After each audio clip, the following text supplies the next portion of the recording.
Venez à moi. Cette invitation de Jésus, aujourd'hui nous pouvons l'entendre de manière nouvelle et peut-être particulièrement pour ces jeunes et ces enfants qui vont être baptisés, comme s'ils avaient eux aussi peut-être entendu cet appel du Seigneur. Venez, venez à moi. Le Christ s'adresse à chacun d'entre nous, que nous soyons loin ou proches. Le Christ nous invite à être avec lui. Venez à moi. Nous pouvons trouver comme en écho aussi cette parole que nous entendons au début du carême. Revenez à moi.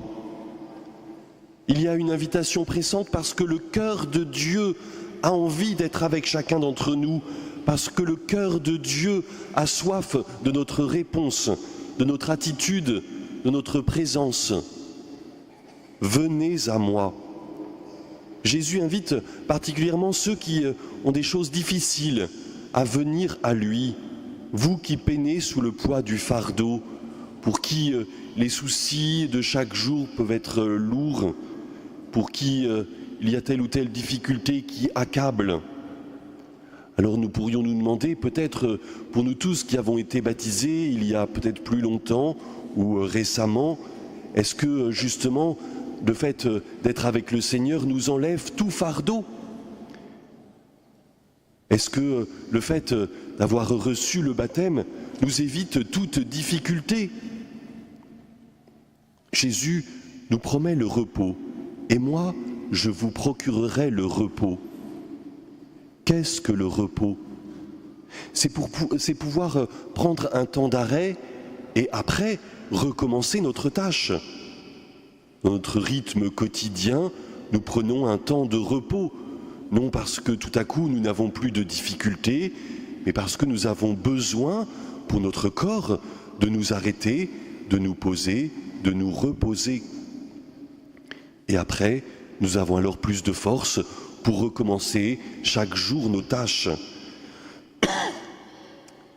Jésus nous invite, nous aussi, à prendre du repos, non pour enlever toute difficulté, mais pour avoir plus de force, pour justement affronter cette vie et ses exigences, aller de l'avant avec courage et force. Et d'ailleurs, Jésus continue en disant non pas je vais prendre sur moi toutes vos difficultés, mais plutôt prenez sur vous mon joug, devenez mes disciples. Le joug est cette barre qui aide les bœufs à être tenus ensemble pour labourer.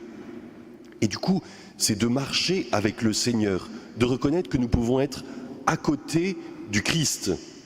Quelquefois, nous aimerions arriver devant le Seigneur, lui déposer nos fardeaux et puis partir pour autre chose. Jésus nous dit autrement, je ne viens pas enlever vos difficultés, je viens les porter avec vous. Et même les soucis de ce monde, mes difficultés, la manière dont je suis aussi présent pour vous, vous aussi vous pouvez les porter avec moi. Quelquefois, nous pourrions choisir un chemin de facilité, nous débarrasser de certaines choses. Mais Jésus est là avec nous, comme un compagnon, comme un ami fidèle, qui marche avec nous sur les chemins de la vie et qui porte avec nous le poids de chaque jour. Et nous aussi, nous portons avec Dieu le poids de chaque jour. Nous avons nos soucis, mais nous sommes aussi quelquefois attentifs aux soucis de ceux qui nous entourent et de notre monde. Nous ne sommes pas seuls. Mais alors, qu'est-ce qui change de porter avec Jésus et de laisser porter Jésus avec nous tout ce que nous avons? Eh bien, il y a un repos, il y a une joie, mais il y a surtout un choix particulier de vivre toutes choses dans l'amour. Jésus, face à certaines difficultés, choisit d'aimer aujourd'hui et chaque jour. Face à la difficulté de la croix, Jésus choisit d'aimer. Face au caractère divers et variés de ses apôtres, Jésus choisit de les aimer. Et nous aussi, face quelquefois à nos hésitations, à nos manques de foi, Jésus choisit de nous aimer. Si nous portons avec Jésus, alors nous sommes invités aussi à aimer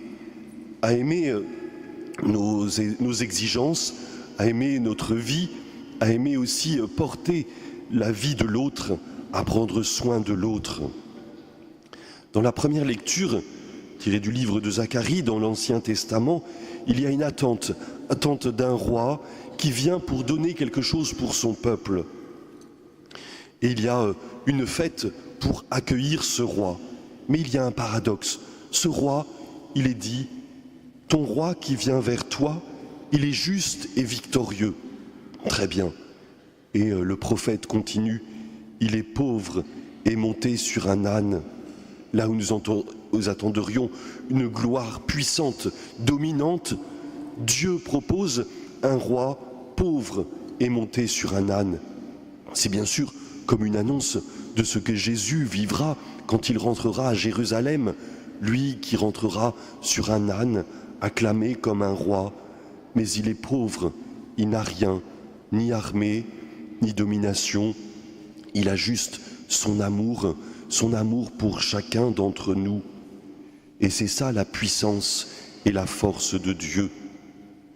Paul, en s'adressant aux premiers chrétiens de Rome, les invite à être attentifs, à se mettre sous la domination de l'Esprit Saint.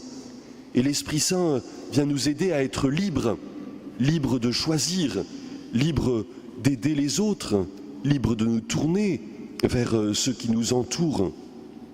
Là où la chair, comme il le dit, vient quelquefois nous enfermer sur nous-mêmes, nous pourrions parler d'égoïsme.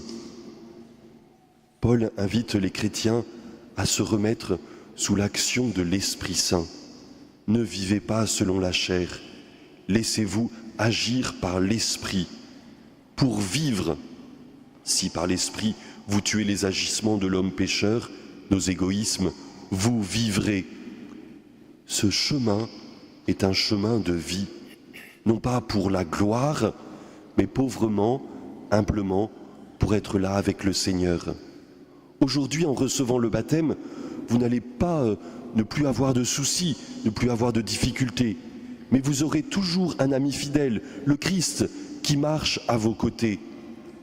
Demain, vous pourrez aussi traverser telle ou telle épreuve, plus ou moins simple, plus ou moins facile. Mais Dieu est là avec nous. Il porte avec vous le poids de chaque jour. Oui, frères et sœurs, entendons cet appel du Seigneur. Venez à moi, dit Jésus, venez à moi, non pour vous décharger de vos fardeaux, mais pour porter avec lui nos fardeaux, pour porter avec lui le poids du monde.